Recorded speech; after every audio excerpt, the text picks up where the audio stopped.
Everyone sitting comfortably? Because this week's rollercoaster of news isn't over yet. Yes, we're back for part 2. So let's find out what's been happening in the last few days.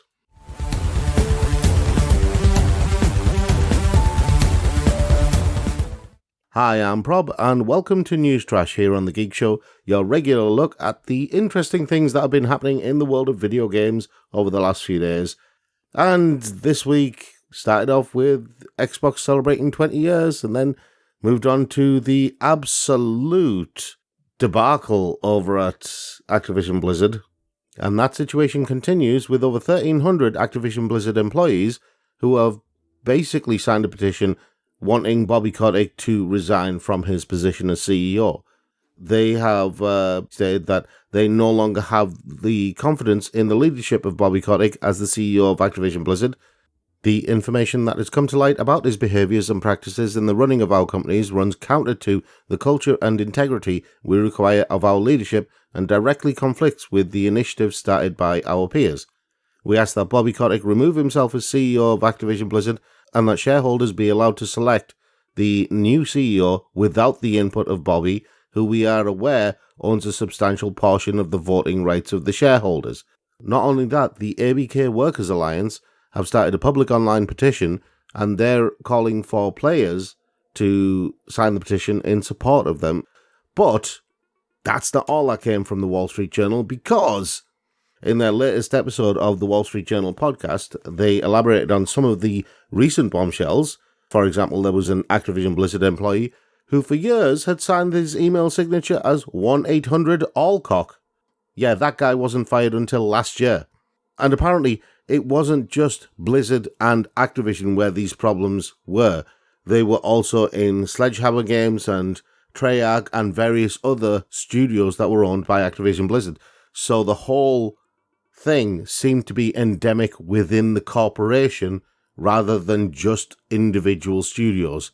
Anyway, moving on to Activision Blizzard's response. According to an article that appeared in Game Developer, which other news sources have referenced now, Activision Blizzard doubled down on their defense of Bobby Kotick in an all-hands meeting. The leadership also said that they extended the upcoming Thanksgiving break after learning that the Wall Street Journal's article was incoming, probably to try and weather the actual shitstorm that was coming in. But that's not the important part about this particular story. Sources who spoke to Game Developer claim that the leadership of Activision Blizzard continued to stand by Bobby Kotick in that internal call, which wasn't recorded, and members of the leadership team led the meeting itself and read and responded to pre-screened questions submitted by the employees. One of those things was about the zero-tolerance policy. One of the employees asked whether it would be applied to Bobby Kotick himself, given his alleged past actions at the centre of the Wall Street Journal report, and they were told by the company that they did not have evidence of claims against him because they happened over a decade ago. Well, I for one would like to just clarify, one of those cases was settled with arbitration, those legal documents are available, and the other one was settled out of court. Those legal documents are also available because both of them deal with lawsuits. Given just those two cases that were cited in the Wall Street Journal, one has to wonder how many other skeletons are in Bobby Kotick's closet and in the closet of Activision Blizzard. How many other cases were settled out of court or settled by arbitration? All of those would be available as evidence. So yes, Activision Blizzard's leadership, you saying there is no evidence, is a damn lie. Anyway, moving on to the main meat of this whole crapnado that's surrounded Activision Blizzard and basically got the entire video games world in a bit of a tizzy. And I can hear you all wondering, hang on, wasn't that the main meat of the story? Well, no it isn't, because the main meat of the story has to do with who's ending their partnerships with Activision Blizzard and who isn't. See, the non-profit organisation Girls Who Code have announced that they are ending their partnership with Activision Blizzard, saying that there is a line and the allegations against Activision have crossed that line. Their priority has always been to stand up for women and other underrepresented groups in tech and to ensure that they're given the support and stability they need to actively thrive as they pursue a career in computer science. Now, the first question that one might ask is, why is it taking them this long to end their partnership? You have to understand they're a non-profit organisation, and so they do have other considerations if they want to continue supporting as many people as they do support. So, yes, they can't immediately end partnerships just because they feel like it. Sony, for example, Jim Ryan has been critical of Activision Blizzard's response to the Bobby Kotick report, and he sent out an email, according to Bloomberg, to all his employees, linking the Wall Street Journal and saying that Activision has not done enough to address a deep-seated culture of discrimination and harassment, and we do not believe that their statements of response properly address the situation. Moving on to Xbox, Bloomberg also reported that Phil Spencer sent an email to all Xbox staff addressing the situation. According to the article, the email that Phil Spencer sent said that he and the gaming leadership at Microsoft were disturbed and deeply troubled by the horrific events and actions at Activision Blizzard. He goes on to say that they are evaluating all aspects of their relationship with Activision Blizzard and making ongoing proactive judgments. There are no details on what form the action might take, but Xbox is a key platform for Activision Blizzard. Part of the email was Phil Spencer saying this type of behaviour has no place in our industry. Now, I know everyone on social media has been praising Phil for his response to the situation at Activision Blizzard, and Jim Ryan has got a bit of a pass for it as well. They're basically the same response. They will basically look at the situation and deal with whatever comes out of it. I don't think Activision Blizzard are going to be banned from either platform. I don't think that's ever going to happen, and I think everyone knows that. As ever, we will keep you informed as to what happens with those situations. Anyway, moving on to the thing that I did actually want to talk about with regards to Phil Spencer, and I do admire his attitude towards various aspects of video games, and this is one aspect where I think that he is absolutely on the money. See, the Xbox Celebration, there were 70-odd games that basically received backwards compatibility with the new hardware, and that was great, but they did announce that that was the last 70, and there are so many games that are still outstanding that could be backwards compatible, but what you have is a rights issue which basically prevents that happening. And this is one of the reasons why Phil Spencer has been an advocate for legal emulation as a means to preserve video games history, and I agree with him. In an interview that I did mention in the previous episode that he did with Axios, he talked about legal emulation as a solution to video games preservation, and I actually think he's bang on the money, because there are already emulators out there that already allow people to play old video games, especially as the hardware for these video games is becoming more and more difficult to get hold of and more expensive. And so legal emulation would be a solution to that. And if you had a legal emulator, say for original PlayStation games, or even a legal emulator for original Commodore Amiga games, or Commodore 64 games, or ZX Spectrum games, or something like that, yes, okay, they may be basic games, but to those of us who grew up with them, there is a sense of nostalgia and also a sense of history. So yeah, I for one am all for legal emulation. Bring it on.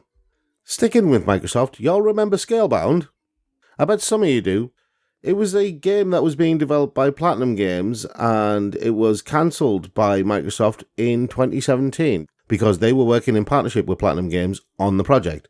Now, the director of Platinum Games has come forward in a new video on the Cutscenes YouTube channel and has explained some of the background behind the game and the reason why it was cancelled ultimately.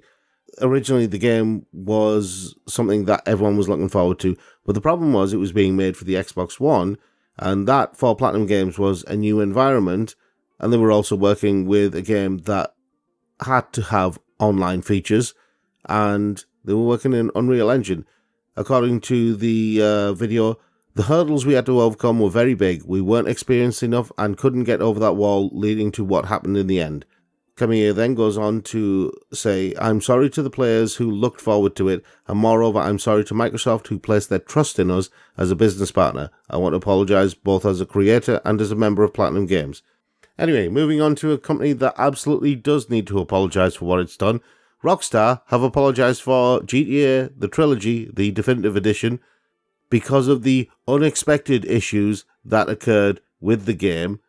Yeah, unexpected. No, more like totally expected.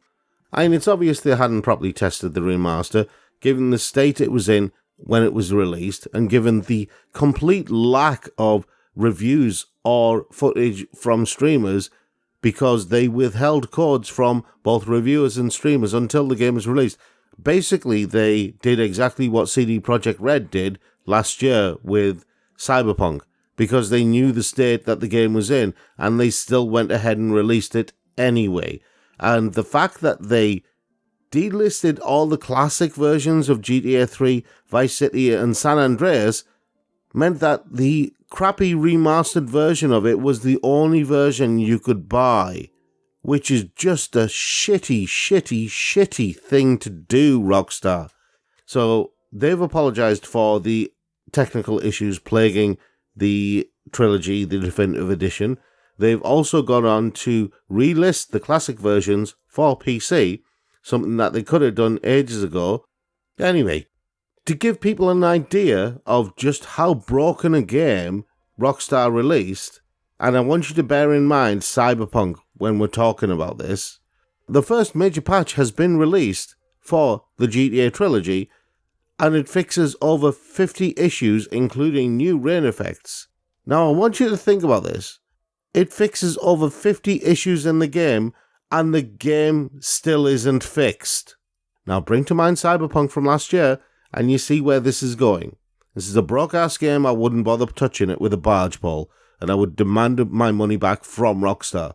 Speaking of money, a modding group who are responsible for the reverse engineering of Grand Theft Auto 3 and Vice City are countersuing Take-Two, who were suing them originally because they reverse engineered Grand Theft Auto 3 and Vice City. Now, you have to wonder how much of this has come about because of the release of GTA, the Trilogy, the Definitive Edition, and how much of this is going to go away because of the backlash against the Definitive Edition. So, some quick but important bits to finish things off. The UK government has finally banned playing mobile phone games while driving. You couldn't talk or text while you were driving. That already existed. But playing a game while you're driving is just... my God, that is so many levels of just stupid. Now, one has to wonder why it's taken the UK government so long to close this particular loophole. Anyway, moving on to Ubisoft, who continue to want their own theme park, because why the hell not? They're working with Storyland Studios. They want the Ubisoft entertainment centres to be up and running in 2025, with each centre being a multi-brand entertainment experience. If you want to do an Assassin's Creed entertainment centre, or for each Assassin's Creed game, have an entertainment centre, because yes, it's Ubisoft. Maybe have a Watch Dogs entertainment centre where you have a dystopian future where corporations control the government. Hey, it'd be so realistic. It'd be so much fun.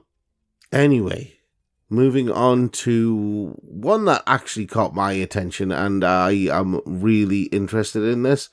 Pragmata, the video game that there's only been a trailer for from Capcom. It sounds like a Hideo Kojima game, and I wouldn't put it past anyone thinking that it was.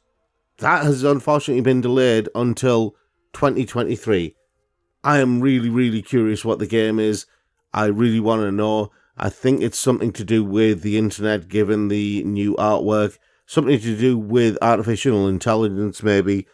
And finally, a cult classic from the 90s is making a comeback. The game first appeared on the Super Nintendo and the Mega Drive back in the early mid-90s, about 93, 94.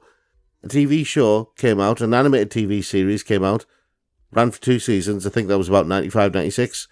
Now it's getting a new animated TV series, which could suggest that the actual game is getting a remake or something like that. I, for one, would love to see a Rayman Origins type remake of the games, because the games were hilarious as well.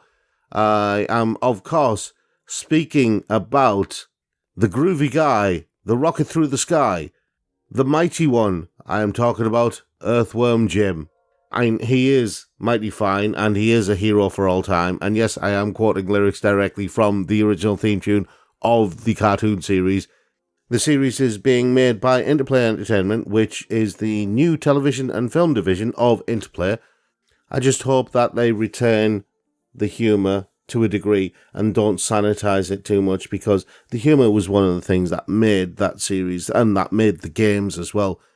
Anyway, that's your lot for this week. Let us know what you thought about the stories from today's episode in the comments below.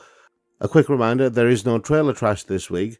We will be returning with trailer trash next week, and there will be a bumper trailer trash for the Christmas period the following week, so do check those out when they're out.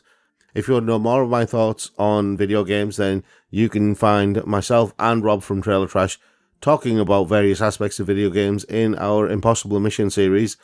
And if you like what we're doing with this channel, then show your support, join our Patreon. We have exclusive stuff on there, including a podcast series called Director's Lottery. It's basically a lucky dip movie podcast where they have hundreds of directors and they pick them out at random, and then they have to watch their films. Now, if you're a film buff, you know how dangerous that could be. So anyway, until next time, I will bid you all adieu, and thanks for watching.